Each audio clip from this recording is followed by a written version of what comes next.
गंड भैरवटा आपन गोटे गाली देला भली लागुनी आपको क्या नमस्कार तो 90 केजी रु केमती 70 केजी को आपन आसी मु प्रथम वेट बढ़ाई दउछि 20 किलो 90 किलो तो हबो आ जेतला आपन मानको लागिबो जे कैरेक्टर ठीक हे गला सेतला हम शूटिंग करबा एंड एग्जैक्टली कोन खाइ कि आपन 90 किलो पर तो मोर केबे भी बढ़े नै मोर +2 +3 समय जो टी-शर्ट बा जो शर्ट जदी मो पाखे अछि से समय एल्बम समय जोटा पिंधुतिली आपन निजो क्लासिक बोली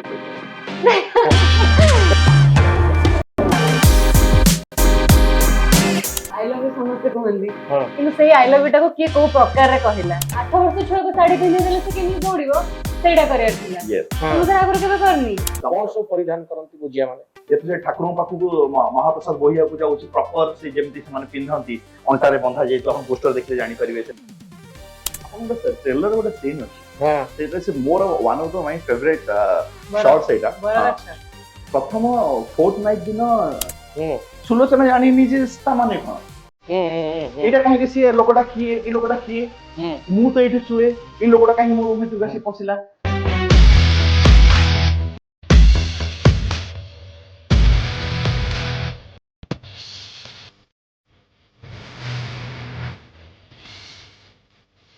नमस्कार गत किछि दिन हबो ओडिसा रे भलो भलो फिल्म सब तयारी होउची आगुर गोटे समय थिला जेतबळे आपण टिकेट ब्लैक करी फिल्म देखिबा पय जाउथलो आम कॉलेज समय रे आमे सेया करथलो गोटे समय आसिला जेतबळे प्रोड्यूसर माननकु मागणा टिकेट बांटिवा पय पडिला कारण ओडिया फिल्म देखिया पय लोक आउ सिनेमा हॉल को गलेनी किछि वर्ष भितरे अवस्था रे परिवर्तन आसुची नुआ नुआ फिल्म सब आसुची जहाकू आपण पैसा खर्च करी देखि परिबे 3 घंटा पूरा हॉल रे बसी एन्जॉय करी परिबे समय बदलुथिबा बेले गंड भैरव आसुची रमेश बाबू मो सहित अछंती शिवानी मो सहित अछंती देवाशीष मो सहित अछंती रमेश बाबू होचंती गंड भैरव रो प्रोड्यूसर देवाशीष होचंती मेन लीड एक्टर और शिवानी होचंती हीरोइन ई गंड भैरवटा आपन गोटे गाली देला भली लागुनी जेमती रांडी पुहंता सेमती लागुनी आपन को गोटे सर्वप्रथम गंड भैरव की एठी आपन निजे आपको क्या नमस्कार जय जगन्नाथ गंड भैरवर सिनेमार काहींकी ना एमती हैला आपन को पई गोटे बहुत सुंदर प्रश्नटी पचारले मु तार उत्तर या रखिबी जे गंड भैरव होची ओडिसा रे जणे ख्याति संपन्न राइटर तांका नाम शंकर त्रिपाठी तांकर गोटे बहुत ही चर्चित उपन्यास जार ना होची गंड भैरव तो गंड भैरवर नाटा सेठु एक्चुअली आसीची जेहेतु सेही नोवेल रु सेही उपन्यास मने कोन देवाशीष आपन जदी काउ जण कहबे तू गोटे गंड भैरव आज्ञा सेटा गाली नु नहीं गंड भैरवटा गाली नुहे मु कहि परि गंड भैरव गोटे एटीट्यूड आज्ञा काहा को आपन खुशी रे कोनती गंड भैरव बोली नहीं आपण कहि परिबे अरे तू गोटे पूरा भैरव भलिया तोर ना एमती खुशी रे के को नहीं सही शब्द देखो गोटे ओडिया शब्द गोटे उपन्यास रो शब्द हां गंड भैरव हां एटा उपन्यास क्लासिक आज्ञा हम डे टू डे लाइफ रे मु जदी कहबी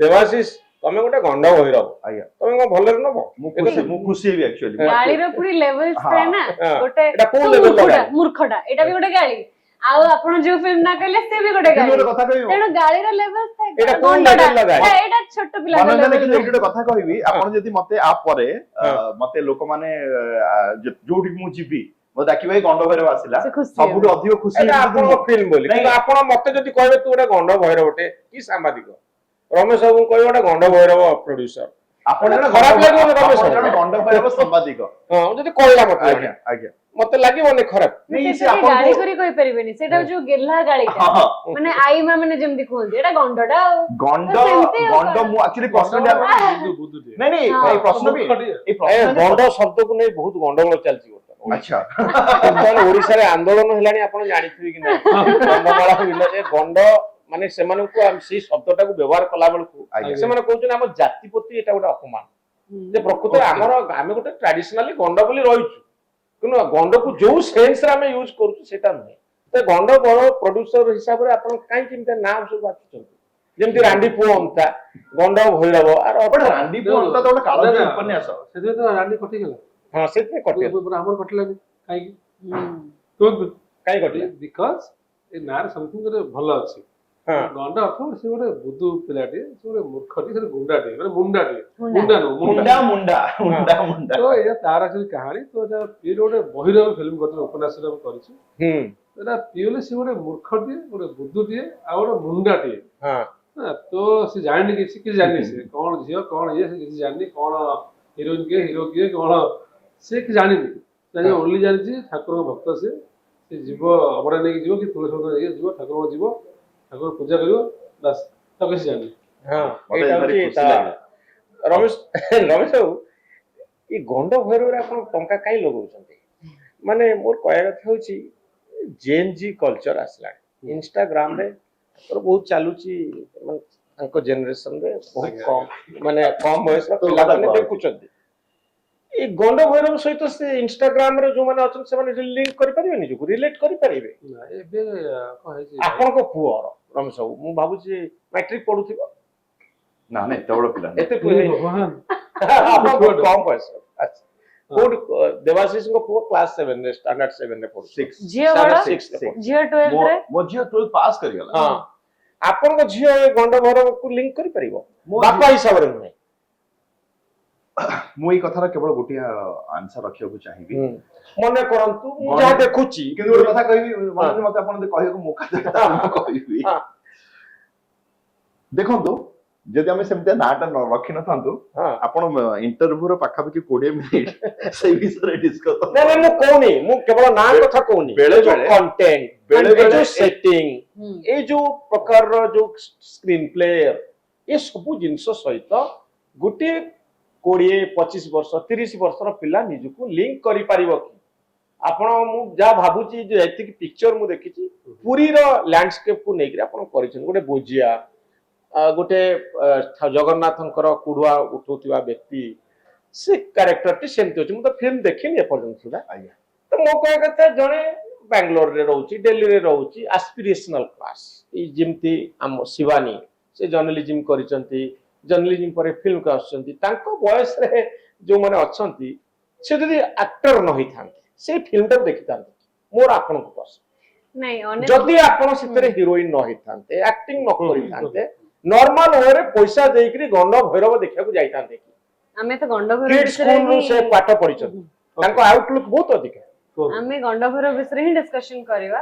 ବଟ ଏଇ ପ୍ରଶ୍ନଟା କାହିଁକି ଗୋଟେ ଓପିନିୟନେଟେଡ ପ୍ରଶ୍ନଟେ, କାହିଁକି ନା ମୋର ଲାଷ୍ଟ ଯୋଉ ଦିଟା ଫିଲ୍ମ ରିଲିଜ ହେଇଛି, ମୋ ବାପା ମା ତ ଗୋଟିଏ ଜେନେରେସନର, ମୋ ପାପାଙ୍କୁ ଭଲ ଲାଗିଲାନି, ମାମାକୁ ଭଲ ଲାଗିଲା। ଭଲ ଲାଗିଲାନି ମାନେ ସେ ସେତେ ଅଧିକ ରିଲେଟ କରିପାରିଲେନି ଯେତେ ମାମା ରିଲେଟ କରଲା।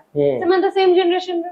ସିମିଲାରଲି ମୋ ଜେନେରେସନର ବହୁତ ଜଣ, ଧରି ନିଅନ୍ତୁ ଆପଣ ନବକଳେବର ଦେଖି ନାହାନ୍ତି କି ବହୁତ ଜଣ ଦେଖିଲେ, ମୋ ଜେନେରେସନର ବି ବହୁତ ଜଣ ପସନ୍ଦ କଲେ। ତାର ଆକ୍ଚୁଆଲି ଟାର୍ଗେଟ ଅଡିଏନ୍ସ ଥିଲେ ଯୋଉମାନେ ଭଗବାନଙ୍କୁ ଭଲ ପାଆନ୍ତି, ଶ୍ରୀ ଜଗନ୍ନାଥଙ୍କୁ ଭଲ ପାଆନ୍ତି, ସେମାନେ ଯାଇକି ବହୁତ ମାତ୍ରାରେ ଦେଖିଲେ। ସେ ସବୁ ଆପଣ ସାଙ୍ଗ ବୋଲି ଦେଖିଦେବେ। ସାଙ୍ଗ ନୁହଁ, ମୋ ସାଙ୍ଗ ନୁହଁ, ଆମ ଏଜ ଗ୍ରୁପ କଥା କହୁଛି। ସେମାନେ ନର୍ମାଲ ମୋ କୋର୍ସରେ ସାଙ୍ଗ ଗଲେ ତ କି? ଆଜ୍ଞା ନର୍ମାଲ କୋର୍ସରେ ଆପଣଙ୍କ ବୟସର ପିଲାମାନେ ଯୋଉମାନେ ଅର୍ବାନରେ ରହୁଛନ୍ତି, ଭୁବନେଶ୍ୱର, କଟକ, ସମ୍ବଲପୁର, ରାଉରକେଲା, ଯୋଉମାନେ ଟେକ୍ନିକାଲ କୋର୍ସରେ ପାଠୁଛନ୍ତି, କିଟ୍ ୟୁନିଭର୍ସିଟିରେ ସୋଆରେ ପାଠ ପଢୁଛନ୍ତି, ସେମାନେ ଗଣ୍ଡ ଭୈରବକୁ ଦେଖିବା ପାଇଁ ଯିବେ କି? ଏଇଟା ଗୋଟେ ଓପିନିୟନେଟେଡ ନାଇଁ କ୍ୱେଶ୍ଚନ। ମୁଁ ସେଇ ପ୍ରଶ୍ନ ପଚାରୁଛି, ତ କିଛି ଯଦି ଜଣ ଆପଣ ଯିବେ- ନିଜେ ଯିବେ କି? ମତେ ପ୍ରଥମେ କୁହନ୍ତୁ, ଆପଣ କିଡ୍ ସ୍କୁଲରୁ ପାଠ ମୁଁ ପଢିଛନ୍ତି? ଗୋଟେ ବହୁତ ଓଲ୍ଡ ସ୍କୁଲ ପିଲାଟେ। ଆଚ୍ଛା। ମୁଁ ପୁରା ଏକଦମ, ମୁଁ ଜେନଜି, ଆପଣ Exception. ଗଣୁଛନ୍ତି ଜେନଜିରେ ନା, ହଁ। ମୋ ଭଳିଆ ବି ପିଲା ଥିବେ ଏଇ ଜେନେରେସନରେ ଯୋଉମାନେ ଆଜି ବି ବିଲିଭ କରୁଛନ୍ତି କି ଗୋଟେ ୱାନ୍ ଟ୍ରୁ ଲଭ୍ ଥିବ, ତା ସହିତ ଏମିତି ଫ୍ୟାସିନେସନ ଥିବ, ସବୁ ଯୋଉ ଟିଣ୍ଡର ବିଣ୍ଡର ଜମାନାରେ ସେମିତିଆ ବି ଛୁଆ ଅଛନ୍ତି। ତ ଆପଣ ସବୁ- ନିଜକୁ କ୍ଲାସିକ ବୋଲି କହୁଛନ୍ତି?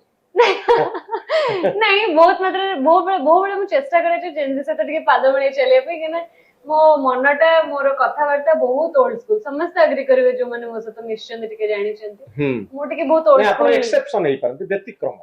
ହଁ ହେଇପାରେ, ବଟ ମୋ ବାପା ମା ତ ଗୋଟେ ଜେନେରେସନର ଆମେ। ସେମାନଙ୍କୁ କେମିତି ମୋର ଗୋଟେ ଫିଲ୍ମଟେ ମାମା ଯେତିକି ରିଲେଟ କରିପାରିଲା, ପାପା ରିଲେଟ କରିପାରିଲେନି। ବାପାଙ୍କୁ ନବକଳେବର ବହୁତ ପସନ୍ଦ ଆସିଲା, ମାମାକୁ ବରବୋଧ ବହୁତ ପସନ୍ଦ ଆସିଲା। ସେମାନେ ତ ଗୋଟେ ଜେନେରେସନର, ପୁଣି ତାଙ୍କର କେମିତି ମନ୍ତବ୍ୟଟା ଅଲଗା ଅଲଗା ଆସିଲା ଗୋଟେ ଘରେ ରହିକି, ବାପା ମା ହେଇକି। ତ ସିମିଲାରଲି ମୁଁ ରିଲେଟ କରୁଛି ଯେ ବହୁତ ଦର୍ଶକ ଅଛନ୍ତି ଯୋଉମାନଙ୍କୁ ଗଣ୍ଡଭୈରବ ଭଲ ଲାଗିବ। ଆମ ଫିଲ୍ମଟା ହଉଛି ଗୋଟେ ଫିଲ୍ମ ହଉ, ଏନି ଏଣ୍ଟରଟେନମେଣ୍ଟ ହଉ, ସେଟା ଆମେ ସମସ୍ତଙ୍କ ପାଇଁ କରୁଛୁ। ଏ ଫିଲ୍ମଟା କାହିଁ ଭଲ ଲାଗିବ? ମୁଁ ଆପଣଙ୍କୁ କହୁଛି, ଆମର ଆପଣ ଦେଖିଛନ୍ତି ଦଙ୍ଗଲ? ନା ମୁଁ ଦେଖିନି, ମୁଁ ଏତେ ଫିଲ୍ମ ଦେଖିନି, ମୁଁ Okay. ବହୁତ ଗୋଟେ ହିରୋ ଥିଲେ ତାର ଅମିତାଭ ବଚ୍ଚନ ଥିଲେ ହଁ। ସେ ସବୁ ଥିଲେ ଆମିର ଖାନ ଥିଲେ hero। ଆମିର ଖାନଙ୍କ ଫିଲ୍ମଟା ଥିଲା।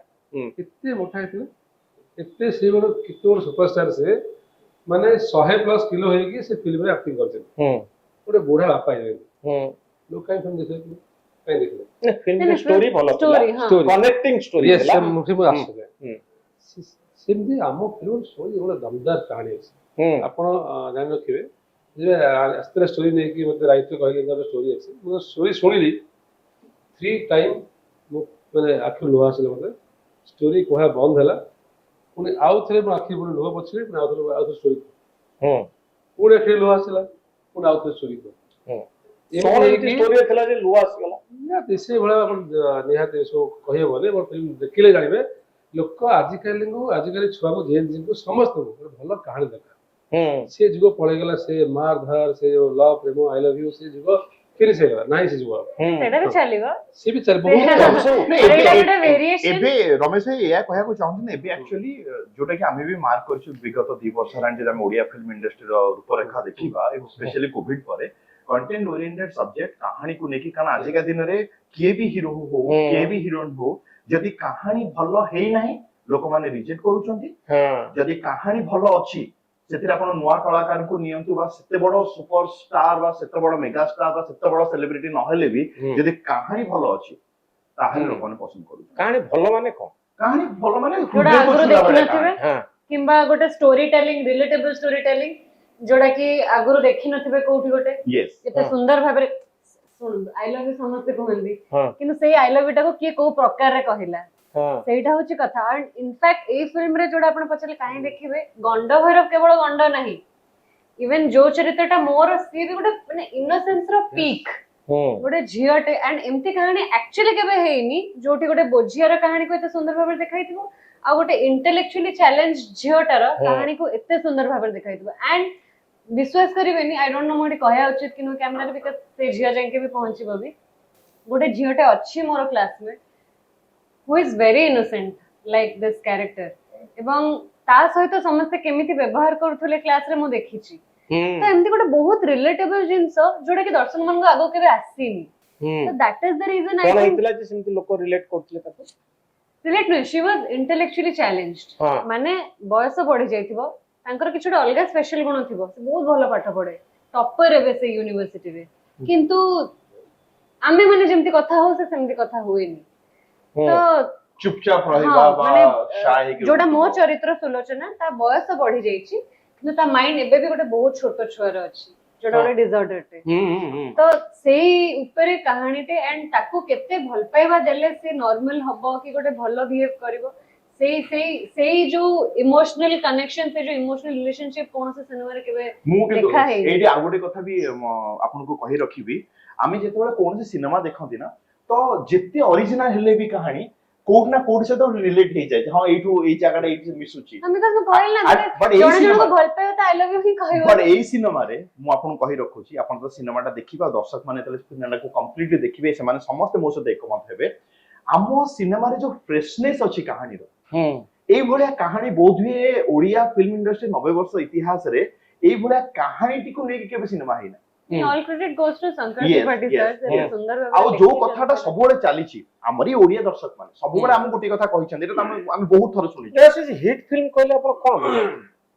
ହିଟ୍ ଫିଲ୍ମ କଣ କହିଲେ ମାନେ କଣ ବୁଝାଇଲେ ହିଟ୍ ଫିଲ୍ମର ଡେଫିନେସନ ମୋ ହିସାବରେ ହିଟ୍ ଫିଲ୍ମର ଡେଫିନେସନ କେବଳ ଆଉ କେବଳ ଯଦି ସେଟା ବୈଷୟିକ ସଫଳତା ପାଇବ ବିଜନେସ ୱାଇଜ ସଫଳ ଦେଖନ୍ତୁ ଆମର ସିନେମା ଦୁଇ ଟାଇପ ର ମୁଁ ଫିଲ୍ କରିଛି ଦର୍ଶକ ମାନେ ବହୁତ ପସନ୍ଦ କରନ୍ତି ବା କ୍ରିଟିକାଲି ବହୁତ ବଢିଆ ସେ ଆକ୍ଲେମ ହୁଏ ବଟ୍ ବ୍ୟବସାୟିକ ସଫଳତା ପାଇପାରେ ନାହିଁ ସେଇଟା ଗୋଟେ କ୍ୟାଟେଗୋରୀ ସିନେମା ହବ ଆଉ ଗୋଟେ ହୁଏ ଲୋକମାନେ ପସନ୍ଦ ବି କରନ୍ତି ଲୋକମାନେ ତାକୁ କ୍ରିଟିକାଲି ଆକ୍ଲେମ ବି କରନ୍ତି ବୈଷୟିକ ସଫଳତା ପାଏ ତ ମୋ ହିସାବରେ ହିଟ୍ ସିନେମାର ଯଦି ସଂଜ୍ଞା ଆପଣ ନେଇକି ଯିବେ ଯଦି ମତେ ଏଟା ପଚାରିବେ ତାହେଲେ ଯୋଉ ସିନେମା ଲୋକମାନଙ୍କୁ ପୁରା ଫୁଲ ପସନ୍ଦ ବି ଆସିଥିବ ଆଉ ପ୍ରଡ୍ୟୁସର ତାଙ୍କ ପଇସା ଫେରି ପାଇଥିବେ ୱିଥ ପ୍ରଫିଟ ମୋ ହିସାବରେ that is the hit cinema Ramesh Babu କେତେ ହିଟ୍ ଫିଲ୍ମ ଆପଣ ତିଆରି କଲେଣି?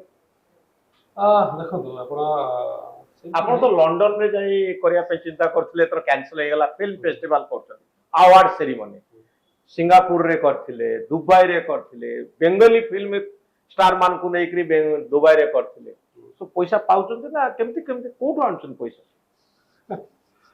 ମୁଁ ଜଣେ ହେଲି ମୋର ଗୋଟେ ବହୁତ ଭଲ ଗୋଟେ ବଡ଼ ଇଭେଣ୍ଟ ମ୍ୟାନେଜର କମ୍ପାନୀ ଅଛି ହଁ ଯାହା ପାଇଁ କାମ କରେ। ଆଜିର ନାହିଁ, ମୁଁ ମୋ ଲାଇଫ୍ ଷ୍ଟାର୍ଟିଂ କ୍ୟାରିୟର ସେ ଲାଇନରେ କାମ କରୁଛି। ଆପଣ ଜାଣିଥିବେ ମୁଁ ପ୍ରଥମ ଲାଇଫ୍ ଷ୍ଟାର୍ଟ ହେଉଛି ମୋ ହେଉଛି ଷ୍ଟାର୍ଟ ଲାଇଫ୍ ହେଉଛି ଆଜ ଆସିଷ୍ଟାଣ୍ଟ ଡାଇରେକ୍ଟର ହଁ କମ୍ କୋ ପ୍ରୋଡ୍ୟୁସର। ମୋ ଛୁଆ ଦିନ ଆଜ୍ଞା ଏଥିରେ ଗୋଟେ ମୋ ନାଁ ଲେଖା ହେଇଥିଲା କୋ ପ୍ରୋଡ୍ୟୁସର। ହଁ ତ ମୁଁ ସେଇ ମସିହାରୁ ଲାଇନରେ କାମ କରୁଛି। ଆଜି ଭଗବାନ ମୋତେ ସେ ଲାଇନ ରଖିଛନ୍ତି। ନା ଆପଣ କୋଟି କୋଟି ଟଙ୍କା ସିଙ୍ଗାପୁରରେ ଦୁବାଇରେ ଖର୍ଚ୍ଚ କରୁଛନ୍ତି ଓଡ଼ିଆ ଫିଲ୍ମ ଷ୍ଟାର ମାନଙ୍କୁ ଇଣ୍ଟରନ୍ୟାସନାଲ ଷ୍ଟେଜକୁ ନେଉଛନ୍ତି, ତ ଆପଣ ପଇସା ପାଉଛନ୍ତି ସେ ସବୁ? ପଇସା ତ ମିଳୁନି, ନିହାତି ଆଗକୁ ପଇସା ମିଳିବ। ଭାବନ୍ତୁ ମୁଁ ଗୋଟେ ପଇସା ଇନଭେଷ୍ଟ କରୁଛି। ଇନଭେଷ୍ଟ କରୁଛନ୍ତି। ୟେସ୍। ନା ମୁଁ ଆଉ ଏ investing- ଫିଲ୍ମରେ କ'ଣ ଇନଭେଷ୍ଟ କରୁଛନ୍ତି ନା ରିଟର୍ନ ପାଉଛନ୍ତି? ଗଣ୍ଡ ଭୈରବ ଦେଖନ୍ତୁ ଫିଲ୍ମ ବିଜନେସ୍ ଏଟା ପିଓରଲି ଗୋଟେ ଜୁଆ ବିଜନେସ୍। ଜୁଆ ବିଜନେସ୍। ଜୁଆ ବିଜନେସ୍ କିଛି କହିବନି, ଏସବୁ ପିଓରଲି କ୍ରିଏଟିଭ ଜିନିଷ। କୋଉଟା ଦର୍ଶକ ଭଲ ଲାଗିବ, କୋଉଟା ଦର୍ଶକ ଭଲ ଲାଗିବନି କିଛି କହିହବନି, ସବୁ ଭଗବାନଙ୍କ ହାତରେ। ଆଉ ମତେ ଆଶା ଅଛି, ମୁଁ ଗୋଟେ ଫିଲ୍ମ କରିଛି ଯୋଉଠି ପଇସା ପାଇଛି, ଗୋଟେ ଫିଲ୍ମ କରିଛି ଯୋଉଠି ପଇସା ଲସ୍ ହେଇଛି। ତ ଆଶା ଅଛି ମୋର ଗଣ୍ଡ ଘର ପଇସା ପାଇବି। ପଇସା ପାଇବେ? ୟେସ୍। କୋଉ ଫିଲ୍ମରେ ଆପଣ ଅତୀତରେ ପଇସା ପାଇଯାଇଛନ୍ତି? ପାଇଛି। ମୁଁ ଦେଖନ୍ତୁ ମୁଁ 12ଟା ଫିଲ୍ମ ଫାଇନାନ୍ସ କରିଛି ମୁଁ ନିଜେ। ମୋ ବୟସ ଥିଲା ମତେ 17 ବର୍ଷ, ମୁଁ ଫିଲ୍ମ ଫାଇନାନ୍ସ କରିଛି। 17 ବର୍ଷରୁ? 17 ବର୍ଷରେ ମୁଁ 12ଟା ଫିଲ୍ମ ପଇସା ଦେଇଛି। 12ଟା ଫିଲ୍ମ 17 ବର୍ଷରେ ଆପଣ 12ଟା ଫିଲ୍ମ ପାଇଁ ପଇସା ଦେଇଛନ୍ତି? ଆଜ୍ଞା। 17 ବୟସରେ ଏତେ ପଇସା କୋଉଠୁ ଆଣିଲେ ଆପଣ? ଏଇ ଲାଇନ୍ ଆଜ୍ଞା ଓଡ଼ିଶାରେ ଜଣେଇଥିଲି ମୁଁ। ଆଜ ଆନ୍ ଇଭେଣ୍ଟ କମ୍ପାନୀ ଓନ୍ଲି ଥିଲା, ମୋର ଥିଲା ଆଜ୍ଞା। ଯୋଉ କହନ୍ତି କ'ଣ ପଇସା କେମିତି କମେଇଛନ୍ତି, ସେ ପଇସା ମୁଁ କମେଇଛି। ଖର୍ଚ୍ଚ କେମିତି କରି ଖର୍ଚ୍ଚ ମୁଁ କରିଛି। ମୁଁ କହୁଛି 17 ବର୍ଷ ବୟସ, 7 ବର୍ଷ 2 ମାସ ଭିତରେ ମୁଁ ଫିଲ୍ମ କରିଛି ନିଜେ। ଆଜି ଫାଇନାନ୍ସ କରିଛି। ଗୋଟେ ଫିଲ୍ମ ଆସିବେ, ଫାଷ୍ଟ ମୁଁ ଦେବି ପଇସା, ସୁଟିଂ ଷ୍ଟାର୍ଟ ହବ, ଷ୍ଟୋରିଜ ହବ, ପଇସା ମୁଁ ଦେବି, ଫିଲ୍ମ ଷ୍ଟାର୍ଟ ହବ। ମୋର ସରିଲା ମୋତେ ପଇସା ମିଳିବନି। କିନ୍ତୁ କୌଣସି ବ୍ୟକ୍ତି ମୋତେ ପଇସା ଫେରେଇ ନାହାନ୍ତି। ପଇସାରେ ଆପଣ ଲଗାନ୍ତି କାହିଁକି ଯଦି ପଇସା ନ ଫେରି ପାରିବେ? ମୁଁ କଳା ପ୍ରେମୀ ନା, ମୁଁ ଆସିଥିଲି ଗୋଟେ ଡାଇରେକ୍ଟର ପାଇଁ ଆସିଥିଲି। ମୁଁ ଗୋଟେ ପାଗଳ ଆଜ୍ଞା, ଗୋଟେ ଫିଲ୍ମ ପ୍ରେମୀ ମୁଁ। ମୋ ଛୁଆ ଦିନ ମୋ ଘର ଆଗରେ ଯାଉଥିଲା ଗୋଟେ ଗାଡ଼ି ଯାଉଥିଲା, ଦେଖିଲା ଆମ କ'ଣ ଫିଲ୍ମ ହଉଛି, ଇଏ ସିଏ ହଉଛି, ଆମ ଫିଲ୍ମ ପାଗଳ। ଆମେ ଫିଲ୍ମ ଛୁଆ ଦିନ ମୋ ବାପା, ମୋ ବୋଉ, ଆମ ଘରେ ଏଭ୍ରି ୱାନ୍ ପାଗଳ। ମୋ ବାପା ଟିଭି ଭାଙ୍ଗିଦେବେ ଦେଖିଲେ ଫିଲ୍ମ। ତ ମୁଁ କହିଲି ଡାଇରେକ୍ଟର ମୁଁ ହେବେ, ମୁଁ ଡାଇରେକ୍ଟର ହେବି କହିକି, ମାନେ ମୁଁ ଗୋଟେ ସବୁ ଜିନିଷ ଭଲ କରେ, ଯାହା ମୁଁ କରେ ଭଲ କରେ। ମୁଁ ୱିନର ଫାଷ୍ଟ ଛୁଆ ଦିନ, ଛୋଟବେଳୁ ସ୍କୁଲ ମନିଟର, ମାନେ କଲେଜ ସେକ୍ରେଟାରୀ, ସବୁଥିରେ ମାନେ କ୍ରିକେଟର କ୍ୟାପ୍ଟେନ୍। ମୋ ଲାଇଫ୍ ଆଜ୍ଞା ଭେରି ସକ୍ସେସ୍। ତ ମୁଁ କେବେ ହାରି ଶିଖିନି ଆଜ୍ଞା। ମୁଁ ଲଣ୍ଡନ ହଉ, ଦୁବାଇ ହଉ, ସବୁଠି ଏବେ ପଇସା ମୁଁ ଇନଭେଷ୍ଟ କରୁଛି। ପଇସା ପରେ ନିହାତି ଆସିବ। ମୋର ଯୋଉ କମ୍ପାନୀ ହେଉଛି RR ଇଭେଣ୍ଟ ସିନେ ପ୍ରଡକ୍ସନ୍ସ, ତାର ବ୍ରାଣ୍ଡ ଭ୍ୟାଲୁ ପୁରା ବଢଉଛି ମୁଁ। ନିହାତି କିଛି ପାଇବାକୁ କିଛି ଖୋଇବାକୁ ପଡେ। ତ ଭଗବାନ ସବୁ ତାଙ୍କରି ଉପରେ ଛାଡ଼ି ଦେଇଛି। ଏ ଗଣ୍ଡ ଭୈରବ ସକ୍ସେସ୍ ହବ ବୋଲି ଆପଣ ଭାବୁଛନ୍ତି? ସବୁଥିରେ ତ ଆପଣ ସକ୍ସେସ୍ ପାଇଛନ୍ତି, ଗଣ୍ଡ ଭୈରବ ସକ୍ସେସ୍ ହବ ବୋଲି ନିହାତି। ଏତେ ସୁନ୍ଦର କାହାଣୀ ଦିଏ, ଏତେ ସୁନ୍ଦର ଫିଲ୍ମ, ଆକ୍ଚୁଆଲି ଯୋଉ ଷ୍ଟୋରି, ଏତେ ଆପଣ ଥରେ ଦେଖିଲେ ଜାଣିପାରିବେ ଫିଲ୍ମ ଏତେ ସୁନ୍ଦର ହେଇଛି। ତାଙ୍କ ଦେଖିବେ ଶିବାନୀଙ୍କ କ୍ୟାରେକ୍ଟର ମନ ଖୁସି ହେଇଯିବ ମୋର। ପୁରା ଡିଫରେଣ୍ଟ ତା କ୍ୟାରେକ୍ଟର। ବୟସ ତ ହେଇଛି 22 କି 30 ବର୍ଷ, ସେ ବିହେଭ୍ କରୁଛି ଲାଇକ୍ ଯେମିତି 8 ବର୍ଷ ଛୁଆର ବିହେଭ୍ କରୁଛି। ସେ ଭଳିଆ ଗୋଟେ କ୍ୟାରେକ୍ଟର କରିଛି। ଫାଷ୍ଟ ଟାଇମ୍ ତା ଲାଇଫରେ ଫାଷ୍ଟ ଟାଇମ୍ କରିଛି ଦେବାଶିଷ। ଜଣେ 90 କିଲୋରୁ 70 କିଲୋ ଜୋକ୍ ନାଇଁ ନା। ଜଣେ ଏତେ ମୋଟା ହବା, ପୁଣି ତାପରେ କଷ୍ଟ କରି ପତଳା ହବା, ଲୋକ ନିହାତି ଲାଇକ୍ କରିବେ। ସେ ଷ୍ଟୋରି ଏତେ ଦମ୍ ଅଛି ସେ କରିଛି। ତ 90 କେଜିରୁ କେମିତି 70 କେଜିକୁ ଆପଣ ଆସିଲେ? ହଁ ତ ଯେତେବେଳେ କାହାଣୀ ଚଏସ୍ କରାଗଲା, ଆଉ ରମେଶ ବାରିକ ବାବୁ ଏଠି ବସିଛନ୍ତି ମୋର ସାଙ୍ଗ, ଯେତେବେଳେ ସେ ଡିସାଇଡ୍ କଲେ ଯେ ଦେବାଶିଷ ତମେ ହିଁ କ୍ୟାରେକ୍ଟରଟି କରିବ ବୋଲି, ତ ସେତେବେଳେ ତ ମୁଁ ଯାଇଥିଲି, ଆମେ ସେତେବେଳକୁ କାହାଣୀ ପଢି ସାରିଥିଲୁ। ଆଣ୍ଡ ଯେତେବେଳେ ମୁଁ ସମସ୍ତେ ବସିକି ଡିସ୍କସନ୍ କଲୁ, ନ୍ୟାରେସନ୍ ଚାଲିଥିଲା, ତ ସେତେବେଳେ ଗୋଟେ ପ୍ରଶ୍ନ ସମସ୍ତଙ୍କ ମୁଣ୍ଡରେ ଆସିଲା। ମୁଁ ସେ ପ୍ରଶ୍ନଟି ଆକ୍ଚୁଆଲି ପଚାରିଲି, କାହିଁକି ନା ଯେହେତୁ ଏଇ ପିଲାଟି ଗୋଟେ ପୁରୀର ଜାଗା ଘର ପିଲା, କୁସ୍ତି ଫୁସ୍ତି ଲଢୁଥିଲା, ତା ଜୀବନରେ ଗୋଟେ ଏମିତି ଘଟଣା ଘଟିଛି ଯୋଉ ଘଟଣା ପାଇଁ ସେ 14 ବର୍ଷ ପୁରୀରୁ ବାହାରକୁ ପଳେଇଲା, ଆଉ 14 ବର୍ଷ ପରେ ସେ ପୁରୀକି ଫେରୁଛି। ତ ସେତେବେଳେ ତାର ବୟସ ବଢି ଯାଇଛି, ଆଉ ମୁଁ ଯେହେତୁ ଫିଟନେସ୍ ବିଷୟରେ କିଛି ଉଣା ବହୁତ ଜାଣିଛି, ମୁଁ ଜାଣିଛି ଯେ ଯୋଉ ଯିଏ ତାର ଲାଇଫଷ୍ଟାଇଲକୁ ପୁଣି ମେଣ୍ଟେନ୍ କରିବା ବନ୍ଦ କରିଦବ, ଆଉ ଯିଏ କି ରେଗୁଲାର ଏକ୍ସରସାଇଜ କରିବା ବନ୍ଦ କରିଦବ, ସେ ଚାନ୍ସେସ୍ ଆର୍ ଭେରି ହାଇ କି ସେ ପୁଣି ମୋଟା ହେଇଯାଇଥିବ। କାରଣ ବୟସ ବଢିବା ସହିତ ଆପଣଙ୍କ ଓଜନ ବି ବଢିଯିବ। ତ ସେଇଟାକୁ ଆମେ ଜଷ୍ଟିଫାଏ କରିବା ପାଇଁ ତ ଆମେ ଡିସାଇଡ୍ ହେଲା ଯେ ଦେବାଶିଷ ତମେ ରମେଶ ଭାଇ ପଚାରିଲେ, ଆଉ ଆମର ସୁଧାଂଶୁ ଭାଇ ପଚାରିଲେ ଯେ ଏଇଟା ଆମେ କରିପାରିବା କି, ତ ମୁଁ ସେଥିରେ ସହମତ ହେଲି। ଆଣ୍ଡ ମୁଁ କହିଲି ଯେ ମୋର ବର୍ତ୍ତମାନ ଓଜନ ଅଛି 70 କିଲୋ, ଅକ୍ଟୋବର ମାସ 2024 ମସିହା। ମୁଁ ପ୍ରଥମେ ୱେଟ୍ ବଢେଇ ଦଉଛି 20 କିଲୋ 90 କିଲୋ ଯେତେବେଳେ ହବ ଆଉ ଯେତେବେଳେ ଆପଣମାନଙ୍କୁ ଲାଗିବ ଯେ କ୍ୟାରେକ୍ଟରଟି ଠିକ ହେଇଗଲା ସେତେବେଳେ ଆମେ ସୁଟିଂ କରିବା ଆଣ୍ଡ ଏକ୍ଜାକ୍ଟଲି କଣ ଖାଇକିରି ଆପଣ 90 କିଲୋ କଲେ? ମୁଁ ଏଇଠି ସମସ୍ତଙ୍କୁ ସବୁ ଜର୍ଣ୍ଣାଲିଷ୍ଟ ଭାଇ ମାନଙ୍କୁ ଗୋଟେ ପ୍ରଶ୍ନ କହୁଛି ଏଇ ପ୍ରଶ୍ନର ଉତ୍ତର ଏଇଆ ଦଉଛି ହଁ। ଯେ ମୁଁ କଣ ନ ଖାଇଥିଲି ଆକ୍ଚୁଆଲି କଣ କଣ ଖାଇଲେ ସବୁ? ସେଥିପାଇଁ ରମେଶ ଭାଇଙ୍କୁ ବହୁତ ବହୁତ ଧନ୍ୟବାଦ ତମେ ଯେ- ସବୁ ଖାଇବାକୁ ନା କଣ? ହଁ ତାଙ୍କର ଗୋଟେ ଗୋଟେ ଗୋଟେ ଟାଇମ ଥିଲା ହଁ। ଆରେ ମୁଁ ଦେଖନ୍ତୁ ମୁଁ ତ ପତଳା ହେଇକି ଥିଲି ହଁ। ମୋଟା ତ ହେବି ତାଙ୍କରି ପଇସାରେ ମୋଟା ହେବି ନା ଝଡିବି ବି ତାଙ୍କ ପଇସାରେ ମୁଁ ତ Yes. ନର୍ମାଲ ଲୋକ ଆଉ ମୁଁ ଯାହା ରେମୁନେସନ ପାଇବି ଯଦି ସେ ରେମୁନେସନ ରେ ଖାଇବା ପିଇବା ମୋର ସବୁ ଝଡିଯିବ କଣ କଣ ଖାଇଲେ ସବୁ?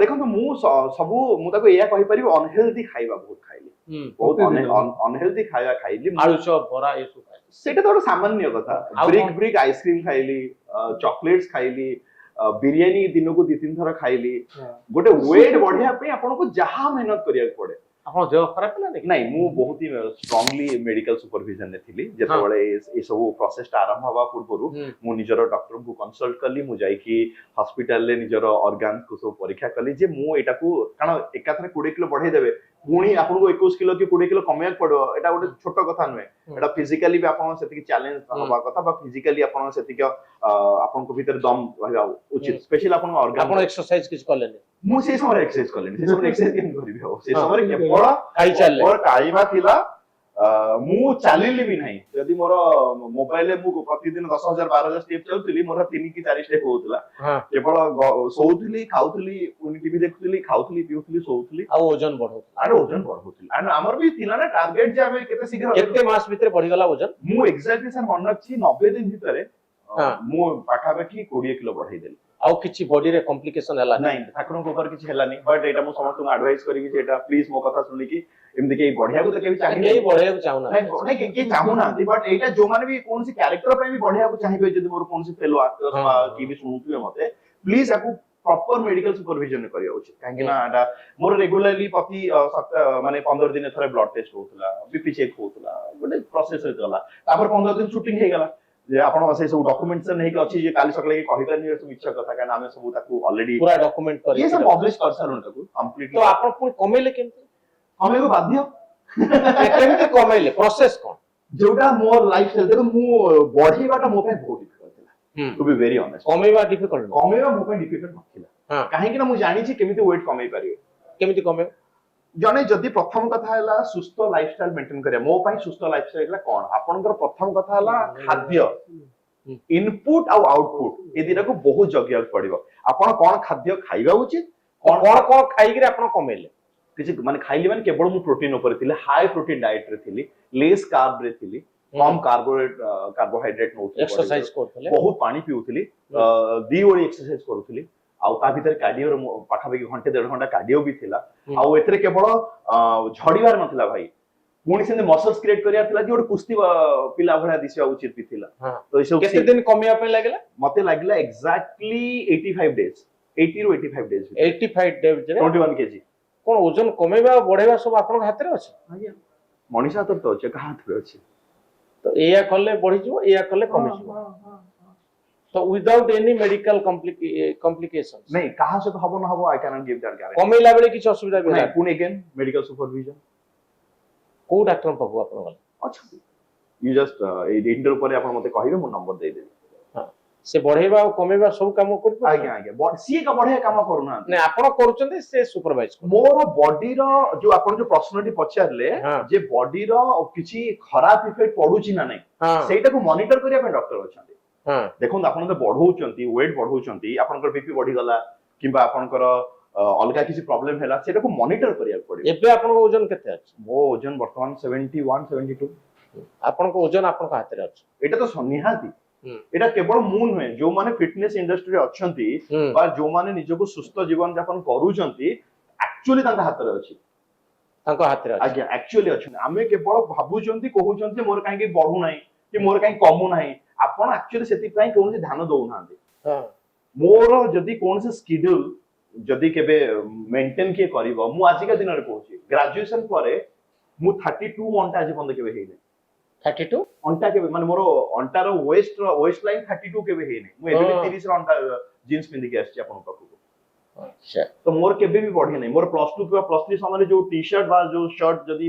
ମୋ ପାଖରେ ଅଛି ସେ ସମୟରେ ଆଲବମ ସମୟରେ ଯୋଉଟା ପିନ୍ଧୁଥିଲି सेगुड़ा भी एबे मते होउची ହଁ तो आपन का हाथ रे एक्चुअली अछि आपन को फिटनेस आपन को लाइफस्टाइल केवल आपन का हाथ रे आपन को नेग्लेक्ट करंती एक्चुअली ହଁ କିନ୍ତୁ ଦୁଃଖର ବିଷୟ ମୋର ଗୋଟେ ଡ୍ରେସ୍ କିଣିଥିଲି ଦୁବାଇରୁ ହଁ ଥୁଆ ହେଇଛି ମୁଁ ପିନ୍ଧି ପାରୁନି ମୋଟା ହେଇଗଲେ କି ଆପଣ हां सी एक्चुअली मु झड़ी करी गंडा पर से मोटा ଟ୍ରାଏ ଟ୍ରାଏ କରୁଛି ନା ଖାଉ ଦେବି ଧୀରେ ଧୀରେ ଧୀରେ ତାକୁ ନେଇଯାଇଛି ହଁ ପତଳା ହିଁ ପିନ୍ଧିବି ହଁ ଶିବାନୀ ଆପଣଙ୍କର ମୁଁ ଜାଣିବାକୁ ଚାହୁଁଥିଲି କି ଗୋଟେ ଜଣେ ଆଉ ଜଣେ ଆପଣଙ୍କଠାରୁ 10 ବର୍ଷ 20 ବର୍ଷର ଗୋଟେ ଝିଅର ଭୂମିକାରେ ଆପଣ କେମିତି ରହିବେ ଇମାଜିନ୍ କେମିତି କରିବେ ଯେ ଆପଣଙ୍କ ଏଜ୍ର ଗୋଟେ ପିଲା କିନ୍ତୁ ତା ବୟସ 30 ବର୍ଷର ଗୋଟେ ପିଲା ଭଳିଆ ସେ ବିହେଭ୍ କରୁଛି ସେଟା କେମିତି ଆପଣ ନିଜ ଭିତରେ ଇମିଟେଟ୍ କରିବେ ମୁଁ ବୁଝିପାରିଲିନି ଯେ ଆପଣଙ୍କର ଯୋଉ କ୍ୟାରେକ୍ଟର କ୍ୟାରେକ୍ଟର ଯେ ତାର ବୟସ ଯେତିକି ସେ ତାଠାରୁ ଅଧିକ ବୟସର ଅଧିକ ନୁହେଁ କମ ବୟସର ହଁ, ପିଲା ଭଳିଆ ଆଜ୍ଞା, ଆଜ୍ଞା। ଆଚ୍ଛା ତ କେମିତି ଆପଣ ତାକୁ ଇମାଜିନ୍ କଲେ ଯେ ଏତିକି ବୟସରେ ଏମିତି କଥା କହିବ ସେ ସେ ଏକ୍ସାକ୍ଟଲି ସେଇଟା ହିଁ ଗୋଟେ ଚ୍ୟାଲେଞ୍ଜ ଥିଲା ମୋ ପାଇଁ ହଁ ବହୁତ କମ ସମୟ ମତେ ଦେଇଥିଲେ ଫିଲ୍ମ ଅଫର ରୁ ସୁଟିଂ ଭିତରର ହଁ ସମୟ ବହୁତ କମ ଥିଲା and this is the first film ଯୋଉଠି ମୁଁ ମୋର କିଛି ଜଣ ମୋର ଗୁରୁ ଅଛନ୍ତି ମୋ ଲାଇଫରେ ତା ଭିତରେ ଜଣେ ମତେ ସବୁବେଳେ କୁହନ୍ତି ଯେ ଯୋଉ ଚରିତ୍ର କରିବୁ ସେଇଭଳିଆ କିଛିଟା ଚରିତ୍ର ଦେଖିବୁ ଶିଖିବୁ ସ୍କ୍ରିପ୍ଟ ପଢିବୁ ବହି ଆପଣ ପଢିବୁ ସେମିତି ଗୋଟେ ଚରିତ୍ର ପାଖକୁ ଗଲେ ଆଜ୍ଞା ସେମିତି ଗୋଟେ ଚରିତ୍ର ଖୋଜିଲେ ସେ ପାଖାପାଖି କିଛିଟା ଜିନିଷ ଓଡିଶାରେ ତ କେବେ ହେଇନି ସେମିତି ବାହାରେ ହେଇଛି ବାହାରେ ସେ ପାଖାପାଖି ସେ କାହାଣୀ ନୁହଁ କି ସେ ଇଏ ନୁହଁ ତା ଦେହରୁ କିଛି ଜିନିଷ ମୁଁ କିଛିଟା ନୁଆନ୍ସେସ୍ ଶିଖିବା ପାଇଁ ଚେଷ୍ଟା କଲି ଏବଂ ଆମକୁ ସବୁବେଳେ କୁହାଯାଇଛି ଯେ ଇଦର ନିଜେ କିଛି ଜିନିଷ କର କିମ୍ବା ଡିରେକ୍ଟର ତମକୁ କାମ କରେଇବ କିମ୍ବା ତମେ କୋଉଠୁ ଜିନିଷ ଭଲ ଭଲ ଶିଖିବା ଉଚିତ ମୁଁ ସବୁବେଳେ ଶିଖି ଆସିଛି ନାଇଁ ରିଅଲ ଲାଇଫ କ୍ୟାରେକ୍ଟର କିଛି ଆପଣଙ୍କ ପାଖରେ ରହିଲେ କି ସତରେ ଏମିତିଆ ଗୋଟେ ଝିଅ ଅଛି ରିଅଲ ଲାଇଫ କହିଲି ପା ମୁଁ ଦେଖିଥିଲି ମୋର ଗୋଟେ କ୍ଲାସମେଟ ସେମିତି ଥିଲା ତାକୁ ଆପଣ ଅନୁକରଣ କଲେ ତାକୁ ଅନୁକରଣ ସବୁବେଳେ କରି ଆସିଛି ମୁଁ ବହୁତ ଅବଜର୍ଭ କରେ ହଁ ବହୁତ ଅବଜର୍ଭ କରେ ମାନେ ଇନଫ୍ୟାକ୍ଟ ସବୁ ଆକ୍ଟର ସବୁ ଡିରେକ୍ଟର ସବୁ ପ୍ରୋଡ୍ୟୁସର ସବୁ ଅବଜର୍ଭ ସମସ୍ତେ ଅବଜର୍ଭ କରନ୍ତି ଆଣ୍ଡ କ୍ରିଏଟିଭ ପର୍ସନ ହବା ପାଇଁ ଅବଜର୍ଭ କରିବା ନିହାତି ଜରୁରୀ ମୁଁ ଗୋଟେ ଏଇ କଣ୍ଟେକ୍ସଟରେ କହିବାକୁ ଚାହୁଁଛି ଗୋଟେ କରୀନା କାପୁରଙ୍କର ଗୋଟେ ପ୍ରଷ୍ଟିଚ୍ୟୁଟ ଭୂମିକା ମୁଁ ଦେଖିଥିଲି ଗୋଟେ ଫିଲ୍ମରେ चमेली आई थिंक ହଁ चमेली ବହୁତ ଦିନ ତଳେ ଦେଖିଥିଲି ଆଜ୍ଞା। ଗୋଟେ କାର ପାଖରେ ଗୋଟେ ଝିଅ ଯେମିତି ଠିଆ ହେଇକି ଜଣେ କଲ୍ ଗାର୍ଲ ଯେଉଁଭଳି ଅଭିନୟ କରେ ଏକ୍ଜାକ୍ଟଲି ସେ ସେମିତି କରୁଥିଲେ ମତେ ଭାରି ଆକୁରେଟ ଲାଗିଲା ମୁଁ ତାପରେ ଟିକେ ପଢିବା ପାଇଁ ଚାହିଁଲି ସେ କହିଲେ ଯେ ପ୍ରକୃତରେ ମୁଁ ରେଡ୍ ଲାଇଟ୍ ଏରିଆକୁ ଯାଇଥିଲି ଫିଲ୍ମ ସୁଟିଂ ପୂର୍ବରୁ ଆଉ ଲକ୍ଷ୍ୟ କରୁଥିଲି ଯେ ସେ କେମିତି ଯାଉଛନ୍ତି ଆଉ କେମିତି ଆପ୍ରୋଚ କରୁଛନ୍ତି ତାଙ୍କ କଷ୍ଟମର एटा ସେଥିପାଇଁ- एटा बढ़िया कथा ଏଇଟା कहले ଆକ୍ଚୁଆଲି ବଲିଉଡରେ ନୁହେଁ नहीं इवन इवन मु आउट केठी कथा कहि रखुची मु जस्ट आज में वीडियो गुडा को सर्च करथुली बा फोटो बाहर करथुली हाँ। हमर तले सिनेमा टी आरंभ हैला हाँ। सेतबेले जेहेतु मोर चरित्रटी गोटे बोझियार चरित्र थिला ହୁଁ से आमे ताको आकुरेट करिया पई हमर पूरा टीम जाइथिला ହୁଁ आर जेतबेले सिंह द्वार सामने हो बा दक्षिण द्वार सामने हो बोझिया माने तळे निज मुंडरे बोझ नेकी आसुचंती आमे माने से माने केमिति आसंती तांको बोझ को टाइप रो बोझ थाए सेटा ହୁଁ कौन कौन परिधान से माने करंती आपण देखिए फिल्म रे जो मु गुडाए माळी पिंधिची ହୁଁ तो सेटा एक्चुअली हमकु से बोझिया माने ही से टाइप रो माळी पिंधंती तो हम कॉस्ट्यूम जी हमर तयारी करथिले तांको हमकु पूरा तांको पाखु पठा जाइथिला पूरी पठा जाइथिला एंड से माने जो बोझिया माने जोठु तांका धोती बा जोठ तांका गामुछा जोठु अणा जाए सेठु ही सेटा सब किना हेची ହୁଁ आ सेटा को हम पूरा कंप्लीटली वीडियोग्राफी करिथिलु टू केते हम ऑथेंटिक वे रे प्रेजेंट करि परिबु जे बोझिया मानकर एक्चुअली कारण आपण जब सिनेमा करूचंती आ स्पेशली एमिति किछि लिविंग कैरेक्टर को नि सिनेमा करूचंती जो मानको दैनंदिन जीवन रे लोक माने देखुचंती जदि सेही कैरेक्टर गुडी को आपण ठीक से पोर्ट्रे न करिवे बा तांकर ଆପଣ ଏଇ ବୁଝିବାକୁ ଭଲ ଭାବରେ ଲକ୍ଷ୍ୟ କରିଛନ୍ତି आज्ञा ସେ କେମିତି आज्ञा ମୁଣ୍ଡକୁ आज्ञा ଯାଆନ୍ତି आज्ञा हम पाखर वीडियो अछि से हाँ। हम ताको देखिबि आज्ञा हाँ। आज्ञा କଣ ହେଇଥିବ? ଫିଲ୍ମ ସେମିତି ହୁଏ ଆକ୍ଚୁଆଲି ଗୋଟେ ଫିଲ୍ମ ଆଗରୁ ତାର ପ୍ଲାନ୍ ହୁଏ ତାର କଣ ହୁଁ। ଆକ୍ଚୁଆଲି ତାର କ୍ୟାରେକ୍ଟର କଣ ହୁଁ ଅଲ୍ ସବୁ ହିରୋ ସବୁ ହିରୋଇନ ମାନେ ସବୁ କରନ୍ତି ନହେଲେ ସେ ଆକ୍ଟିଂ କରିବେ କେମିତି ହୁଁ, ନ ହୁଁ। ଫଲୋ କରିବେ ତାକୁ ନ ନାଇଁ ବଟ୍ ନର୍ମାଲ କ୍ୟାରେକ୍ଟର କରିବା ସାର୍ଙ୍କ ପ୍ରଶ୍ନର ବି ସେୟା ହିଁ ମାନିଥିଲା ଯେ ହଁ। ନର୍ମାଲ କ୍ୟାରେକ୍ଟର କଥା କହୁଛେ ବସୁଛୁ ସେଇଗୁଡା ଅଲଗା ଆଉ ଏଭଳିଆ ଚରିତ୍ରରେ ବହୁତ ହୋମୱାର୍କ କରିବାକୁ ପଡେ ହଁ ସେଇ ହୋମୱାର୍କ yes. ସେଇ ଚ୍ୟାଲେଞ୍ଜ ପାଇଁକି ହିଁ ମୁଁ ଚାହିଁଲି ଫିଲ୍ମ ବି କରିବା ପାଇଁ ହଁ ତ ଆପଣ ସାଟିସ୍ଫାଏଡ ଆପଣ ଯୋଉ ଭୂମିକା କଲେ ଯେ ପୁରା ଆକୁରେଟଲି ମୁଁ ଏବେ ବି ବହୁତ ଡରିକି ଅଛି ମୁଁ ପ୍ରିମିୟର ସେ ମାନେ first ମୁଁ ବହୁତ ଡରିକି ଅଛି ମୁଁ ଫାର୍ଷ୍ଟ ମାନେ ଅଫର ଯେତେବେଳେ କରିଥିଲେ ମୁଁ ସେବେ ବି ଡରିକି ଥିଲି ମୁଁ କରିପାରିବି ତ ମୁଁ ଏଇଟା ପଚାରିଥିଲି ଏବେ ସେମାନେ ସିନେମା ଦେଖି ସାରିଛନ୍ତି ତାଙ୍କର ଫିଡବ୍ୟାକ୍ ଅଛି ଭଲ ବାକି ଦର୍ଶକ କଣ କହିବେ ମୁଁ ସେଇଥିପାଇଁ ବହୁତ ଡରିକି ଅଛି ଡରିକିରି ଅଛ ବହୁତ ଡରିକି ଅଛି ରମେଶ ବାବୁ ଏଇ ଯୋଉ ଫିଲ୍ମର ଗୋଟେ ହିଟ୍ର ଫର୍ମୁଲା ହଉଛି ଟ୍ୱିଷ୍ଟ ଆଉ ଟର୍ନ, ଯେ କାହାଣୀ ବଦଳିଯିବ, ହଠାତ୍ ନୂଆ ନୂଆ କ୍ୟାରେକ୍ଟର ଏଣ୍ଟ୍ରି କରିବେ। ଏ ଟ୍ୱିଷ୍ଟ ଆଣ୍ଡ ଟର୍ନ ଗଣ୍ଡ ଭୈରବରେ ଆପଣ ଦେଇଛନ୍ତି। ୟେସ୍ ଆମର ଗୋଟେ ଟ୍ରେଲର ଲଞ୍ଚିଂ ହେଇଛି। ହୁଁ ଲୋକ ମାନେ ବୁଝୁନାହାନ୍ତି ଷ୍ଟୋରି କଣ, କେହି ଯୋଉ ଜାଣିପାରୁନାହାନ୍ତି। ହୁଁ ଆମେ ଜାଣିଛୁ ଗୋଟେ ବୁଝିବାର କାହାଣୀ, ନେତା କଣ ପଳେଇ ଆସିଲା, ନେତା ହଉଛି ଏପଟେ ମୁଁ ଦେଖୁଥିଲି ନେତା ଜଣେ କିଏ ଆସୁଛି, Yes, ପଲିଟିକାଲ yes. ଡାଇଲଗ ମରା ହଉଛି। ତ ସେଇଟା ହଉଛି ମୁଖ୍ୟ ଜିନିଷ। ଗୋଟେ ଫିଲ୍ମ କାହାଣୀ ଅଛି, ଟ୍ରେଲର କଣ ଅଛି, ହଁ ଆପଣ ଷ୍ଟୋରି ଜାଣିପାରିବେନି କଣ କାହା ପରେ କଣ ହଉଛି, ଆଗକୁ କଣ ହବ। ତ ସେଇଟା ହିଟ୍ର ମୁଖ୍ୟ ଜିନିଷ। ହଁ এটা ଗୋଟେ ମୁଖ୍ୟ ହଉଛି ବିଗ୍ ରୋଲ ଅଛି ଗୋଟେ ଏଡିଟର, ଗୋଟେ ଡାଇରେକ୍ଟର। କଣ ସିନ୍ ଟା କୋଉ ଭଳିଆ କାଟିବେ, କୋଉ ଭଳିଆ କଟ୍ କରିବେ, କଣ କେମିତି କରିବେ, ହୁଁ ତ ତାକୁ ନେଇକି ଫିଲ୍ମ ହିଟ୍ ଆଉ ଫ୍ଲପ୍ ହବ। ତାପରେ ଲୋକ ଦର୍ଶକ ଦେଖିଲା ପରେ ତାପରେ ଯାହା ମାଉଥ ରିସିଲ୍ ହବ ହବ। ଫିଲ୍ମ ଭଲ ହେଇଥିବ ନିହାତି ଚାଲିବ। ହଁ ଓଡିଶା ଲୋକଙ୍କର ଟେଷ୍ଟ କଣ? ଏବେ ଓଡିଶା ଲୋକ ପୁରା ଚେଞ୍ଜ ହେଇଗଲେ, ପୁରା ଚେଞ୍ଜ ହେଇଗଲେ। ଫୁଲ ଚେଞ୍ଜ ନା କୋଭିଡ ପୂର୍ବରୁ ନା କୋଭିଡ ପରେ ଚେଞ୍ଜ? ଏବେ ଜଷ୍ଟ ଆମର ଏବେ କୋଭିଡ ପରେ ଆଗରୁ ଆମେ ଯୋଉ ଲୋକ ଫିଲ୍ମ କରୁଥିଲେ, କପି ଫିଲ୍ମ କରୁଥିଲେ, ସେ ପୁରା ଅଧିକ ସମସ୍ତେ ଭଲ ଭଲ ଫିଲ୍ମ କରୁଥିଲେ। ମୁଁ ଏବେ ଗୋଟେ ଲାଷ୍ଟ ଫିଲ୍ମ ଦେଖିଥିଲି ମୁରବି, ମତେ ବହୁତ ଭଲ ଲାଗିଲା। ଯେ ସେ ଚିରାଚରିତ ଷ୍ଟାଇଲରେ ନାହାନ୍ତି, କୁନା ତ୍ରିପାଠୀ, ଚୌଧୁରୀ ଜୟପ୍ରକାଶ ସେମାନେ ଅଭିନୟ କରିଛନ୍ତି, ବହୁତ ଆକୁରେଟ ଲାଗିଲା। ଫ୍ୟାମିଲି ଡ୍ରାମା ସେଇଟା ଥିଲା। ତ ମତେ ଲାଗିଲାଣି ରିଅଲ ଷ୍ଟୋରି ସବୁ ଆସୁଛି। ଏବେ ବହୁତ ହଁ, reality ଗୋଟେ କାହାଣୀ cinema ଆମର ତିଆରି ଗଣ୍ଡ ହଉଛି। ଭୈରବ, ହଁ ସେମିତି ଗୋଟେ କାହାଣୀ ଗଣ୍ଡ ଆପଣ ନିହାତି, ମୁଁ ଆପଣ ଚ୍ୟାଲେଞ୍ଜ କହୁଛି, ଆପଣ ଫିଲ୍ମଟା ବହୁତ ଭଲ ଲାଗିବ, ଆପଣଙ୍କୁ ସମସ୍ତ ଫିଲ୍ମ ଭଲ ଲାଗିବ। ମୁଁ ଚାହୁଁଛି ସବୁ ଦର୍ଶକ ଆସି ଦେଖନ୍ତୁ ଫିଲ୍ମ। ଏବେ ଏବେ ଆକ୍ଚୁଆଲି ମାନେ ବେସିକାଲି ଆମର ବି ନୁହେଁ, ସାରା ବିଶ୍ୱରେ ଆପଣ ଦେଖିବେ ନା ବହୁତ ରିଏଲିଷ୍ଟିକ ସିନେମା ସବୁ ତିଆରି ହଉଛି। ଆଗରୁ ଯେମିତି ଥିଲା ନା, ହିରୋ ବା ହିରୋଇନ କହିଲେ ଗୋଟେ ଲାର୍ଜର ଦାନ୍ ଲାଇଫ୍ କ୍ୟାରେକ୍ଟର ଥିଲା, ଯୋଉଟା କି ଲୋକମାନେ ଭାବୁଥିଲେ ଯେ ମୁଁ ତ ଏମିତି ହେଇପାରିବିନି। କିନ୍ତୁ ଆପଣ ଏବେକା ଯେତିକି ସବୁ ସିନେମା ଦେଖନ୍ତୁ, ପ୍ରାୟ ସିନେମା ନର୍ମାଲ ଲୋକର କାହାଣୀକୁ ନେଇକି, ନର୍ମାଲ ଲୋକଟିଏ, ସାଧାରଣ ଲୋକଟିଏ ଯିଏକି ହିରୋ, ତାକୁ ତାରି କାହାଣୀକୁ ନେଇକି ବର୍ତ୍ତମାନ ହିରୋ କରାଯାଉଛି। ମୁଁ ତ ପାଖାପାଖି 2ଟା ସିନେମା ହେଇଗଲା। ଗଣ୍ଡ ଭୈରବ ଦେଖନ୍ତୁ, ଆପଣଙ୍କ ପୂର୍ବରୁ କଟକ ଶେଷରୁ ଆରମ୍ଭ ହେଇଥିଲା। ମୋର ସ୍କିନ୍ ଟୋନ ଯାହା, ମୁଁ ତ ସେ 2ଟା ସିନେମାରେ ସେମ୍ ସ୍କିନ୍ ଟୋନ୍ ଆସି ହିଁ ନାହିଁ। ମୁଁ ଆହୁରି ତାକୁ ଡାର୍କ ସେଡ୍ କରାଯାଇଛି ବା ଯାହା କରାଯାଇଛି। ଆପଣ ଏଇ ପ୍ୟାଣ୍ଟ ସାର୍ଟ ପିନ୍ଧି ନଥିବେ ତ ଗଣ୍ଡ ଭୈରବ? ନାଇଁ ଆଜ୍ଞା, ଏ ପ୍ୟାଣ୍ଟ ସାର୍ଟ କଣ ଲୁଙ୍ଗି ପିନ୍ଧିଛନ୍ତି? ନାଇଁ, ଲୁଗା ଧୋତି ନାଇଁ। ସେ ଏଇ ଯୋଉ ପ୍ରଶ୍ନ, ବଢିଆ ପ୍ରଶ୍ନ ପଚାରିଲେ। ଯୋଉ ବୋଝିଆ ଭାଇ ମାନେ ମୋର ସିନେମାଟେ ଦେଖିବେ ନା, ଦେବାଶିଷ ପାତ୍ରର ଚରିତ୍ରଟି ତାଙ୍କୁ ଲାଗିବ ଯେ ଆମରି ଭିତରୁ ଜଣେ କିଏ କରିଛନ୍ତି। ସେ ଯାହା ପରିଧାନ କରନ୍ତି, ଯେମିତି କଣ ସବୁ ପରିଧାନ କରନ୍ତି ବୋଝିଆ ମାନେ?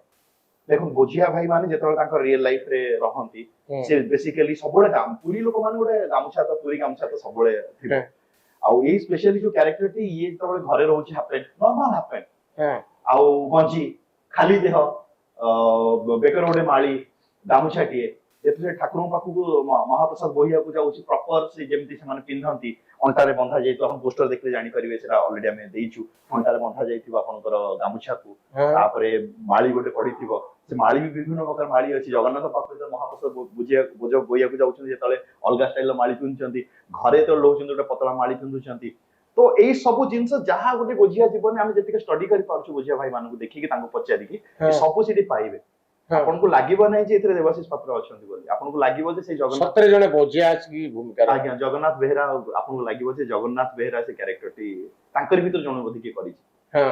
ସେମାନେ ଆପଣଙ୍କ ଡ୍ରେସ୍ କୋଡ୍ କଣ ରହିଛି? ଆପଣ ସେ ଡ୍ରେସ୍ ସହିତ ତ ଆକ୍ୱେଣ୍ଟେଡ୍ ନଥିବେ? ଶାଢୀ ରହିଛି ଏଇଥିପାଇଁ ବିକଜ ତା ବୟସ ହେଇଯାଇଛି ବାହା ହେବା ପାଇଁ, ତାକୁ ଶାଢୀ ପିନ୍ଧେଇ ଦେଇଛନ୍ତି। ସେ କିଛି ବୁଝୁନି, ଆଲୁରୁ ଆଲୁରୁ ପୁରା ହେଇକି ଅଛି। ସିନ୍ଦୁର ବି ମାରି ଦଉଛନ୍ତି, ସେ ସିନ୍ଦୁର ମାରିଛି ଯେହେତୁ ବାହାଘର ହେଇଯାଇଛି। ଶାଢୀ ମା ପିନ୍ଧେଇ ଦଉଛି, ଶାଢୀ ପିନ୍ଧିକି ବୁଲୁଛି, କିନ୍ତୁ ଶାଢୀରେ ଦୌଡୁଛି ଯେମିତି ଫ୍ରକ୍ ପିନ୍ଧି ଦୌଡନ୍ତି ପିଲା। ତ ଶାଢୀ ପିନ୍ଧିବାର ତ ଅଭ୍ୟାସ ଆମକୁ ଥିଲା, କିନ୍ତୁ ଆମକୁ ଯୋଉ ଭଳିଆ କ୍ୟାରି କରିବାର ଅଭ୍ୟାସ ଥିଲା, ଏଠି ସେମିତି କିଛି ବି କରିବାର ନଥିଲା। ଏଠି ଶାଢୀ ପିନ୍ଧିକି କେମିତି ଗୋଟେ 8 ବର୍ଷ ଛୁଆକୁ ଶାଢୀ ପିନ୍ଧେଇ ଦେଲେ ସେ କେମିତି ଦୌଡିବ, ସେଇଟା କରିବାର ଥିଲା। ମୁଁ ସେଟା ଆଗରୁ କେବେ କରିନି। ଆମେ ତ ଏଇ ଲାଇନରେ ରହିଲୁଣି, ଶାଢୀ ବାଢୀ ଅଭ୍ୟାସ ଆମର, ଆମେ ପୁରା ଷ୍ଟାଇଲ ମାରି ଛିଡା ହବା ଜାଣିଛୁ। ଶାଢୀ ପିନ୍ଧିକି କେମିତି ଆଲୁରୁ ବାଲୁରୁ ହେଇକି ଦୌଡିବ, କେମିତି ତାର ମାନେ ସେ ଜାଣିନଥିବ ତା ଶାଢୀ ଖସି ଯାଉଥିବ, କିମ୍ବା ଶାଢୀ ବାଢି ଟେକି ଟେକି ହେଇ ବସିଥିବ, ମାନେ ଯେମିତି ଗୋଟେ ଛୋଟ ଛୁଆକୁ ଶାଢୀଟେ ପିନ୍ଧେଇ ଦେଲେ ସେ ଯେମିତି ବିହେଭ କରିବ, ସେ ଆଉ ଆପଣ ଏଥିରେ ଆକ୍ୱେଣ୍ଟେଡ୍ ହେଇଗଲେ? ଆକ୍ୱେଣ୍ଟେଡ୍ ନାହିଁ, ମତେ ବହୁତ ପରିଶ୍ରମ କରିବାକୁ ପଡିଛି ଏ କ୍ୟାରେକ୍ଟର ପାଇଁ। ପ୍ରତ୍ୟେକଟି ସେକେଣ୍ଡ ମୁଁ ନିଜକୁ नॉर्मल माने गोटे नॉर्मल हीरोइन कि नॉर्मल शिवानी संगीत हबाठू अटके की रखितली हाँ। नॉर्मल हबार नहीं से सुलोचना भीतर रहयार अछि सेई झियो हेकी रहयार अछि जो झियोटी किछि जाने नि दुनिया भीतर एक्टिंग कोन आपनकर नेचुरल इनस्टिंक्ट ना आपण शिखिचंदी मु छुआ बेलू करि आछि हाँ। सेटा गोटे अलग पार्ट थिला हाँ। हम जेतरा फर्स्ट फिल्म करिली सेबेठू मु ए ऑन ग्राउंड ट्रेनिंग आरंभ कली मु बहुत सिखे हां जेतरा काम करे मु सेतरा बहुत सिखे अन्य समय में बहुत सिनेमा देखे एक्टर माने एक्टिंग कला बेले ट्रेनिंग नवा दरकार कि निश्चित भाव आमे रिसेंट जति मु फिल्म्स कलेनी धर एबे तो बरबध रिलीज हेकी बहुत भल पाया पाइतला हम से 10-15 दिन वर्कशॉप करथि हमर सेठी ऑन सेट किछि जिंस प्रैक्टिस हेनी सब करके रखिथिलु हां रिहर्सल करके वर्कशॉप करके तो एबे से पैटर्न आसी गलेनी ओडिसा को समझते अवेयर हे गलेनी जानि गलेनी केमिति भलो काम होई परिबो सिखिबा निहाती दरकार अछि डायरेक्टर सिखै परिवार अछि हां एसो भितर गोटे कथा कि मते लागे सबुठार इंपोर्टेंट देवासिस जे कनेक्शन गोटे व्यूअर सहित गोटे फिल्म देखुथिबा लोक सहित आपण केमिति कनेक्ट होचन ते कनेक्टिंग एलिमेंट कोन अछि जे गोटे फिल्म सहित लोक कनेक्ट हिबे लागि जिवे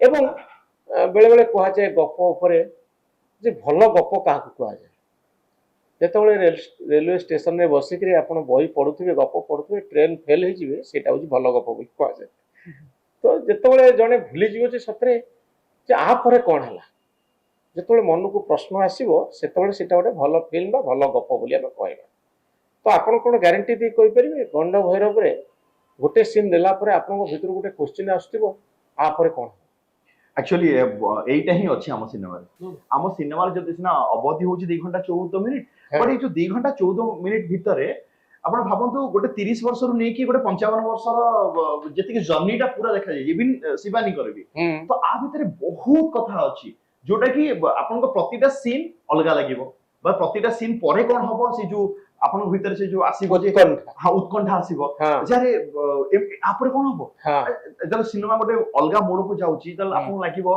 सुलोचना रो जगार हमर एक्चुअली एटा कहि देला कि सब ये हे जीवो मो डिस्क्राइब करि पारुनी तो जगा जेतबेले सुलोचना को भलो पाउची तो जगा जेतबेले जानुची जे भल पाइबाटा कोन आपन गोटे ट्रेलर गोटे सीन अछि सेटा से more one of the my favourite shot सेटा प्रथम फोर्टनाइट दिन जगा जानिछि जे सी तम स्त्री मु ताको बाहेली मु वर्तमान ताको कहा जाउछि तमे जाओ रूम भीतर को जाओ से बोला रूम भीतर को सुलोचना को सजे के बसा हैछि सुलोचना जानि नि जे ता माने कोन एटा काहे के सी लोकटा किए ए लोकटा किए मु तो एठी सुए ए लोकटा काहे मो रूम भीतर गसी पसिला मु कबाड़ बंद कर पा जाउछि तो सुलोचना पछाउछि जगा को तू की तो जगाई प्रश्न रे प्रथम थर पई से जेहेतु सुलोचना सहित इंटरैक्ट करूची एटा होची प्रथम जेति से सुलोचना को प्रथम थर पई इंटरैक्ट करूची तो जगा कहूची मु बा तो बर से बहुत इनोसेंटली कहूची अरे मु तो बर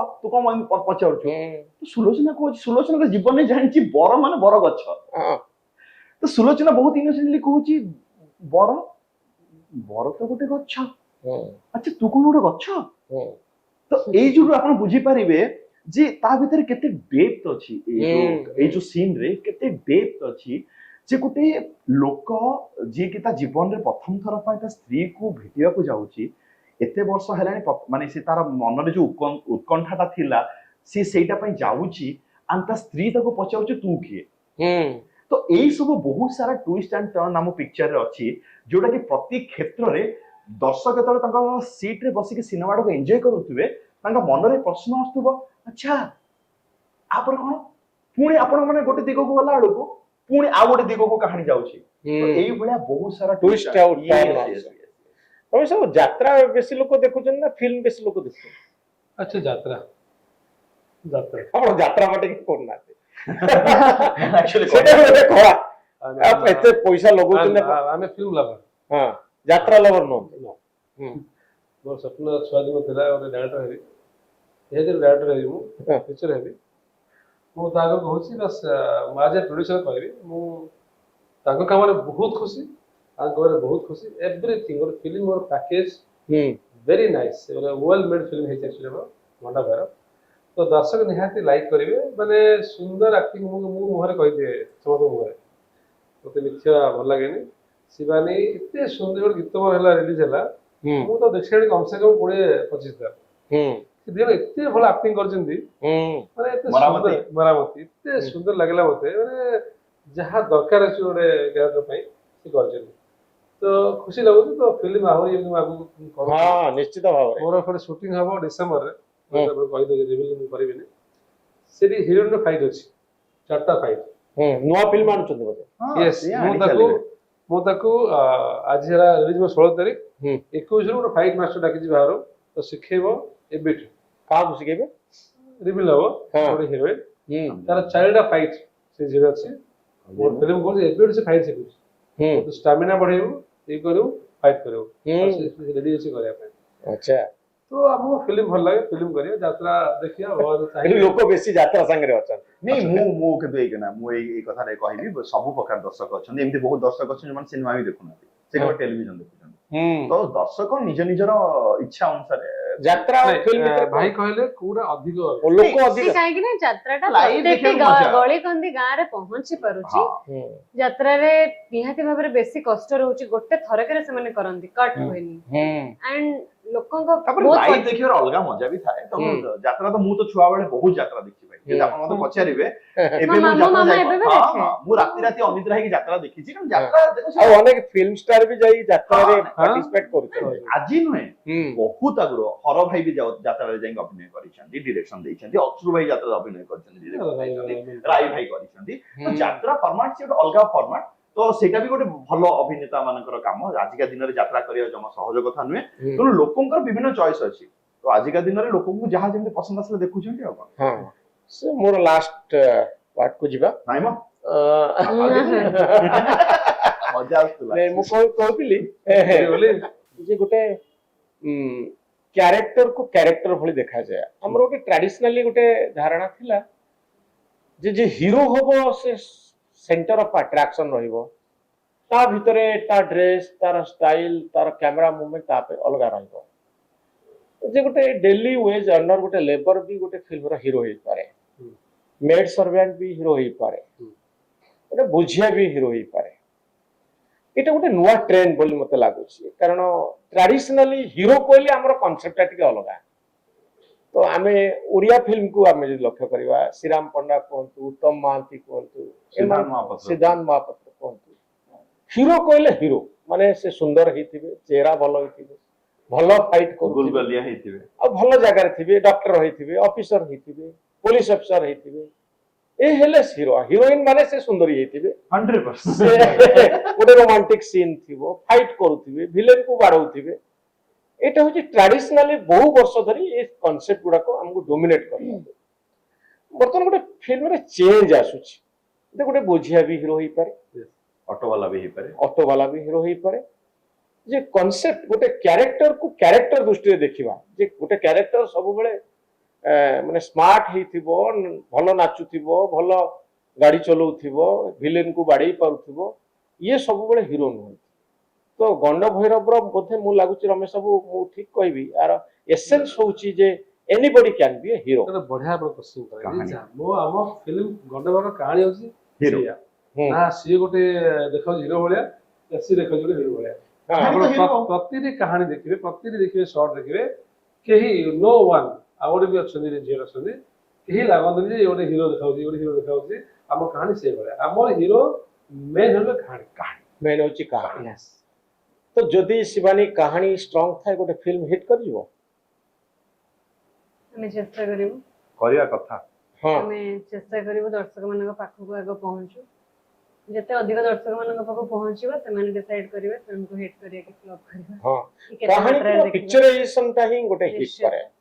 रियल मु किंतु एथिरे गोटे कथा आपनको आपनको चैनल माध्यम रे बहुत ही आपनकर समस्त देखुतबा चैनल बहुत दर्शक आपनको पसंद करंती, बहुत दर्शक आपनको कथा को मानंती आ ई चैनल को देखंती। तो एई चैनल माध्यम रे मु गोटे दर्शक मान को गोटे प्रश्न पचारि को जा। दर्शक माने सब बेले कहिसंती ओडिया सिनेमा भलिया हो नाही, ओडिया सिनेमा कॉपी सिनेमा भलिया होउची, ओडिया सिनेमा को आमे आगु पसंद एथि में करू ना हो काहे कि ना ओडिया सिनेमा टा को हमको भलो लागु नाही, ओडिया सिनेमा भलिया होने कहीं ओडिया एते सारा कहानी अच्छी एते सारा उपन्यास अच्छी कहीं ओडिया सेमती कहानी की नहीं करा जाउनी जदि से सब प्रश्न आपण माने हमको पचारि थिले आ आपण पछरे मकसद थिला जे ओडिया फिल्म इंडस्ट्री भी सुवर्ण जुग आसु ताहले मु कहिबी गंड भैरव होची सब प्रश्नर गोटे उत्तर आपण माने दीर्घ 2-3 वर्ष हलाणी आपण मानको पाई आमे माने सजाग भी हेचु सेति आपण मानको बहुत बहुत धन्यवाद आपण माने हमको मार्गदर्शन करिसंती जो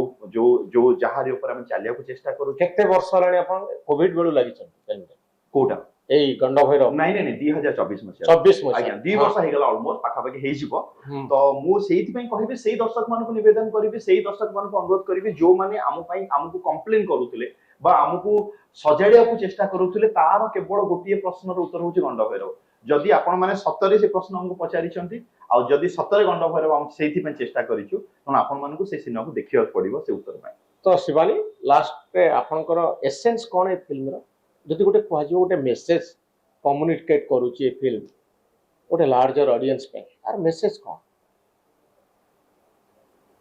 गंड भैरव रो मेसेज कोन एटा तो प्योर एंटरटेनमेंट ना ना सब सिनेमा रे किछि किछि प्रकार मेसेज रहउची आजकल एवं को दृष्टि गंड भैरव को गंड भाबी के अंडर एस्टिमेट करिया कथा न से गोटे मेसेज हां गोटे झियटा जदि इंटेलेक्चुअली चैलेंज अछि ताको केमिति भलो पाइबा देकी भलो बाट को भलो माने डॉक्टर भी मना करिवो जे तार कोनसी माने उपचार नाही तो ताको भल पाइबा द्वारा ही केवल भलो करी हबो इनफैक्ट एमिति केवल से कैरेक्टर कथा न जदि गोटे ओवरऑल मेसेज भी कहबा तो प्रत्येक की संपर्क रे केवल भलो पाइबा देले ही से संपर्क भलो रे आगु बढ़िबो एवं नरिश हे परिबो तार कोनसी पाठ नहीं कि होम साइंस मु नहीं तो फिल्म तो देखिनी किंतु बड़ कथा होची जे दुनिया रे गोटे प्रकार लोक ना देवाशीष भली सुंदर चेहरा थिला लोक ना समस्त देखिया को भलो नहंती कार बहुत प्रकार डेफिशिएंसी नै कि मनुष्य जन्म होई दुनिया रे आउ प्रकृति विभिन्न कैटेगरी रो लोक तयारी करिछि सिंगल प्रकार रो लोक नाहंती मत से कैरेक्टर रो से जो तार जो कहानी भितरे जो कैरेक्टर कथा कहले बहुत लोक अछंती जो मानकर बहुत प्रकार डेफिशिएंसी अछि तो से डेफिशिएंसी को केमती आपण एडवर्सिटी को एडवांटेज रे परिणत करछन ओटा नॉर्मल लाइफ भी आपण लीड करिवार स्कोप अछि कारण आजिकली आपण देखिबे जे स्पेशल चाइल्ड को संख्या बढ़ी बढ़ी लागे ऑटिज्म गोटे बहुत बड़ रोग होइक आछि ऑटिस्टिक पिला कथा मु कहू से भली कैरेक्टर को संख्या बहुत बढ़ुछि से भली पिला पुओ जियो जो बापा माँ माने से जो दुख को नेकरी चली चंती आ अनेक बापा माँ ए आम न्यूज रूम को भी गोटे बापा माँ आसले पिला को नेकरी से सबले सॉल्यूशन खोजछन जे मो पुओर एमती हेची तापई बाट कोन से रिसर्च करूचंती एवं अन्य मान को बुझौचंती पुओर जो डिसएडवांटेज रहिची ताकू केमती तार भलो गुण गुडा आलोचना करूचंती मो पुओ भितरे की प्रकार स्ट्रेंथ अछि ता विषय बेसी बेसी फोकस करूचंती मो अनेक पिला को देखिची ऑटिस्टिक पिला को आपण लागिवो से माने एबनॉर्मल किंतु से माने आपण 2024 मसिया रे केबे जाइथिले दिल्ली से एग्जैक्ट डेट आपन को कहि देबे नॉर्मल लोक मन रख परिबे स्पेशल क्वालिटीज थाए तो सब मनुष्य पाखरे किछि किछि स्वतंत्रता थाए मते लागु जे गंड भैरव हेले भी सेमानक भितरे जो स्वतंत्रता थाए ताको आपण फिल्म रे देखिथिबे आज्ञा बहुत धन्यवाद रमेश बाबू शिवानी आपको किंतु हमर टीम तरफ रु स्पेशल हम तीन जन को तरफ रु गोटे अनुरोध रहिला जेहेतु आपण जने एते वरिष्ठ सांबादिक आपनकर प्रतिटा कथा लोक मानन देखंती एंड आपनकर बहुत बड़ गुरुत्व भूमिका रही समाज को सुधारिबा पछरे तो मु आपन को अनुरोध करिबे हम टीम तरफ रु जे ए सिनेमाटी आपण निहाने देखिबे भलो आ खराब संज्ञा को भी आपण निजर रिव्यू माध्यम रे ताकू देबे जदि आमे बहुत भलो करिथिबु ताकू भी प्रेजेंट करिवे जदि आमे किछि सिखिबार आहुर थिबो बा आमु किछि करेक्ट करिबार थिबो ताकू भी आपण रिव्यू माध्यम रे कहिवे तो आपण को अपेक्षा रे रहिलु ए जुलाई 16 तारिख दिन आपण निहाती आसी कि हम प्रीमियर रे पहुंचीबे आ ओडिसा रो गणते दर्शक आपण को चैनल माध्यम रे जो माने हमको देखुछन हम टीम तरफ रु समस्त को अनुरोध करिवि केवल केवल केवल आमे गोटे सुंदर चलचित्र करिया को चेष्टा करिछु आशा करूछु जे आपण माने सिनेमा को पसंद करिवे हम आपण मान को समस्त को आमे अनुरोध करिवु जे 16 तारिख दिन घोष यात्रा दिन रथ यात्रा दिन जगन्नाथ आशीर्वाद नहीं गंड भैरव सारा ओडिसा समस्त प्रेक्षालय रे रिलीज होगा जाउची आशा करूची आपण माने सपरिवार सहित निज बंधु बांधव सहित निजर सांग मान सहित आसी थरे नुहे दी थर नुहे जिते थर भल लगुव सिनेमा को देखुवे थैंक यू वेरी मच बहुत धन्यवाद आशा करवा रमेश बाबूर उद्यम सफल हम आपण मानकर एक्टिंग को लोक एप्रिशिएट करेंगे एमती ओडिशा रे बहुत गुड़े हिट फिल्म नहीं तो आम आशा करवा ओडिया फिल्म आगु को जाऊ अधिक अधिक फिल्म हिट हो अधिक अधिक संख्यार लोक हॉल को जातु आउ गंड भैरव भली फिल्म ओडिया फिल्म पाई गोटे गोटे उदाहरण सब बहुत धन्यवाद नमस्कार शिवानी को अपील कर दिया ऑडियंस को हाँ शिवानी कह दियो कह दियो शिवानी कह दियो ସମସ୍ତଙ୍କୁ ସେୟା ହିଁ କହିବି ଯେ ସବୁ ତ ଆମେ କହି ସାରିଲୁଣି କିନ୍ତୁ ଟିକେ ସମୟ ବାହାର କରିକି ଗଣ୍ଡ ଭୈରବ ଦେଖିବେ 16 ଜୁଲାଇ ପବିତ୍ର ରଥଯାତ୍ରା ଉପଲକ୍ଷେ ଆପଣ ସମସ୍ତଙ୍କ ପାଇଁ ଗୋଟେ ସୁନ୍ଦର ଭେଟିଟି ଦେଖିବେ ମୁଁ ତ ବେଶୀ ଥର ଭଲ ଖରାପ କୁହେନି କିନ୍ତୁ ମୁଁ କହୁଛି ମାନେ ସତ କହୁଛି ପ୍ଲିଜ ଦେଖିବେ ଏବଂ ଜଣେଇବେ ନିଜର ମନ୍ତବ୍ୟ रमेश बाबू ମୁଁ କହୁଛି ଆଜ ଏ ପ୍ରୋଡ୍ୟୁସର ଆପଣ ପ୍ଲିଜ ଦୟାକରି ମାନେ ସମସ୍ତେ ଦେଖନ୍ତୁ ଫିଲ୍ମଟିକୁ ଗୋଟେ ଗୋଟେ ବଡ଼ ହିଟ୍ କରନ୍ତୁ ଭଲ ପଇସା ଇନକମ୍ କରେ ଆଉ ଗୋଟେ ଭଲ ଫିଲ୍ମ କରିପାରିବେ ଜୟ ଜଗନ୍ନାଥ बहुत धन्यवाद ओडिया फिल्म सेमती सबुदिन पाई रहू अधिक रु अधिक हिट फिल्म तैयारी हो बहुत धन्यवाद थैंक यू